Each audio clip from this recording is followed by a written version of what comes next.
real quick before we start, I do want to apologize for this being vertical. I thought this was going to be really quick, but I guess I had more to say on this than I thought I did. And also, I feel like this is more of like a podcasty type thing, so this isn't really something visual for you to watch. I would recommend listening to this while you're driving or cooking or cleaning, whatever. Whenever you listen to podcasts or those types of videos, that is what this is, more so than something to stare at, unless you want to just stare at my face. I mean, it is pretty nice, so I'm just kidding. So there's this Facebook group that used to post like really like cute and like relatable like quotes and stuff like that, or just like little sayings and stuff, and now they are very clickbaity. I don't even know why I still follow them. I guess because I've gotten like quite a bit of content off there, so, and then I like film it and then never post it, so not really, I guess. But anyways, I am totally gonna post this, I promise. I'm promising myself. So yeah, this post today was women who make a lot of money, or women who have good paying jobs, don't get their nails done. So not true, obviously. Like, speaking from experience, it's not true.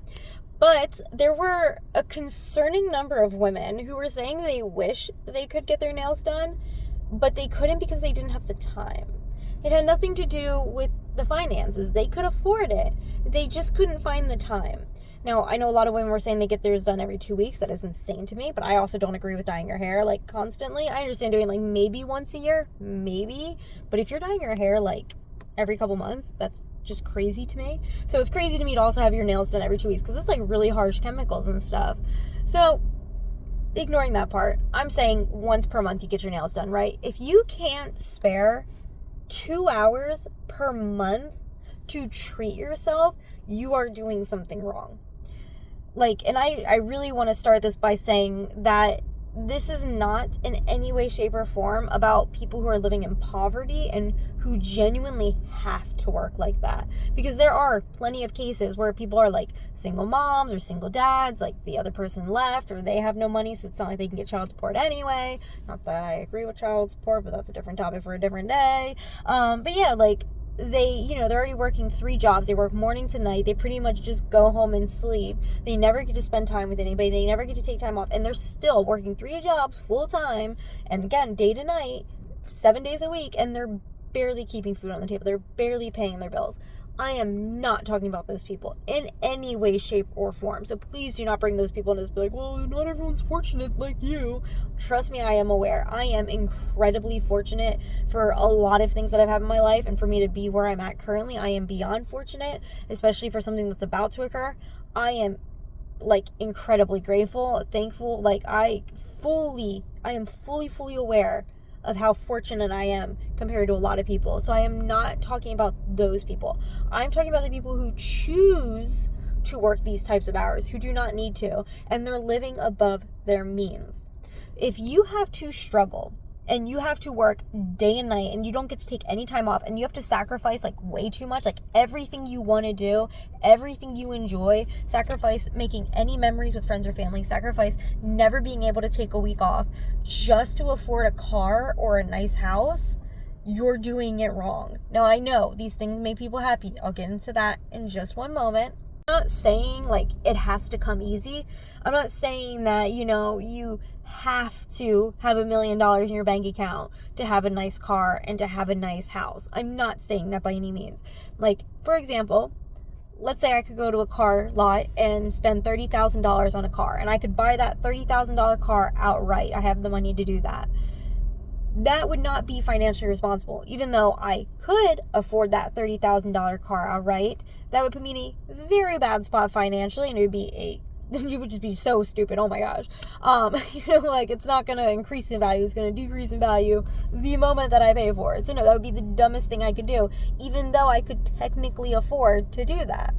So I'm not saying it has to come easy. If you have to save, that's totally normal. Like, most people do have to save for nice things.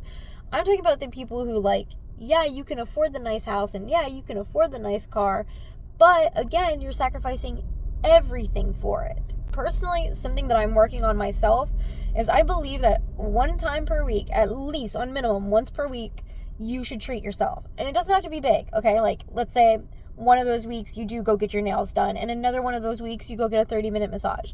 But it can be small stuff too, like maybe you like are eating like a certain diet and you're eating really healthy. Once per week, make yourself something that's not particularly healthy, something that's like outside of what you would typically eat, right? Or maybe like once per week, say you have a significant other and you guys have the time together, do something super cute, like set up the table really nice, light candles, dim the lights, play some music, like make it seem like you're at a really fancy restaurant, because it's a treat for yourself as well as, of course, the person you're with.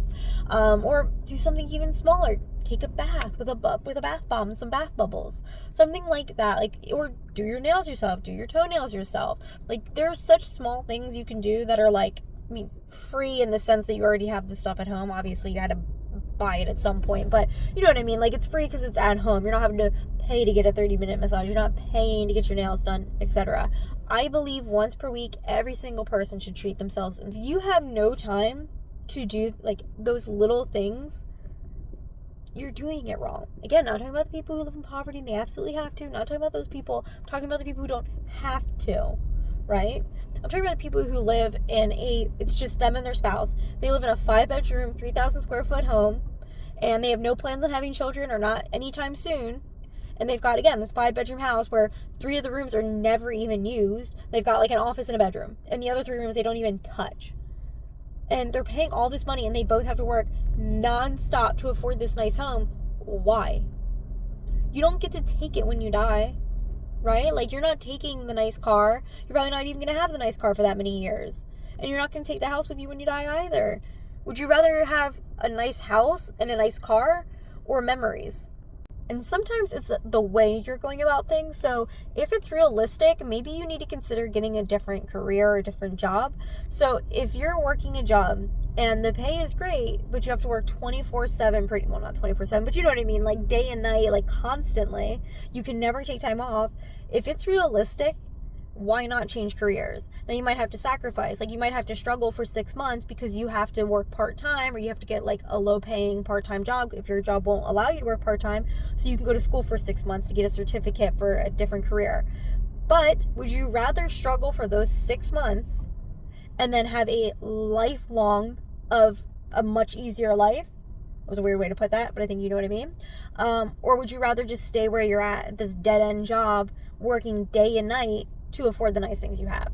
Because 100%, I'd rather take that 6 months or that 1 year of struggling if it means that I get to then work less hours, make more money, travel, go on vacation, take time off, spend more time with my family, etc. I would so much rather struggle for that 1 year, those 6 months, whatever it may be, if again, in the long run, I get something 10 times better. And I'm not saying like, go to a different career where you have more time, but you make way less money. It's very possible for somebody to work less hours and make more money. It is very possible in almost every situation. Not all, but in almost every situation. It's just a matter of, what are you willing to do? What are you willing to sacrifice? Because I'm willing to sacrifice at my job, where I'm only there sometimes, if it means I get to have the life I live outside of work. And I'm sure some people are like, well, I do that basically because I work nonstop. So again, I can have these nice cars and this nice house and a boat and all this stuff. It's like, well, how often do you get to go on your boat? Well, I only get to go like once every like 3 or 4 months because I don't have the time. Okay, you're sacrificing in the wrong way. Last thing I want to say, just imagine for a moment that you're working nonstop and you're old and you are alone. You didn't have any time to date. So by the time that you did have the time to date, you have the time to retire, you're not really in a place to date like you would when you were young. I'm not saying elderly people can't find love. They do it all the time. I'm just saying it's not as realistic. And so you could have maybe even sacrificed, let's say you make $60,000 a year. I'd rather make $50,000 a year if it means that I'm working half the amount of time. I'm not going to work double the amount of time just to make an extra $10,000 a year. I'm not. Not if it means I have to work day and night. I'm not. Because I would rather, like I don't want to like die alone, single, no kids, because I didn't have the time to date. Therefore, I didn't have the time to get with someone, to have children, let alone have the time to raise children. So you're alone. You don't even have a spouse. You don't have a partner with you. You don't have children to come check on you. You don't even have the car anymore, because I'm sure by this point, the car is gone and it died long, long, long ago. So you don't even have that fancy car that you worked so damn hard to get and to impress people with. Why? And then you're just sitting there in your home all alone. And maybe you still have the big house, cool, but you're in it all by yourself. And thinking about what? Thinking about all your memories at work? Because that's all you did. You worked day and night. That's what your memories are, is work. And sure, you can have a lot of fun at your work. Your work can be rewarding. You can know great people at work. But your memories are still just at work. You don't want to look back and think about, all the great times with your spouse or all the great times raising your children. You don't want to think about all those loving moments with the dogs you had over the years, or what about the vacations you went on and the different countries you got to travel to and all those cool events you went to and the time you got to go to the fair and the time you went to the amusement park. Don't you want to have those memories? If you're working a job where you can't find 2 hours to get your nails done, 2 hours per month to get your nails done, I just don't get it. And I know some people are like, oh, I'm only doing it temporarily. No, that's a whole different thing. Okay, I understand if you're doing, it's just a 5-year plan, and then after that I'm going to stop. Unfortunately, though, a lot of people say that, and they get so addicted to that money that they can't fathom not working that many hours. It's well, I saved up all this money, but if I do stop working this much, I'm not going to keep making this much. I do have a great savings, but, and they just get stuck. You are able to work nonstop for 5 years and then cut yourself off. Do it. But keep in mind, you may not be able to, or you may really struggle to get out of that habit. Or you might do it and you may realize, oh my gosh, the savings is going really quick, because unfortunately in our economy it does. You gotta be ready for all those things. You gotta think about all those things. Think about the long run, though. Because working nonstop until you retire, you might not live that long. You may not live long enough to retire. It's unfortunate, but it happens. You don't know when you're going to go. I could die right now. I hope not, but it could happen. So don't slave away and do nothing for yourself. Not meet somebody, not have children, not make memories, not, again, just do something for yourself, even if it's alone, like going to see a movie you want to go see. Don't miss all of that stuff. And then you pass away in 2 years and you didn't even get to live. You didn't get to experience life because you were working 24/7. It's not worth it. So that was my rant on that. Thank you so much for watching. Check out my links in the description below. Make sure to check out my other channel. I'm almost monetized on it, so that would be awesome to get monetized. So, and check out. Oh, subscribe. That's what I want to say. Subscribe and hit the bell and comment, because it helps me in the algorithm. So, yay! Okay, guys, thank you so much if you did listen to all this, and let me know how you feel about this in the comment section below. Have a good one. Bye. Just a real quick. He's so cute. Look at that. Just adorable.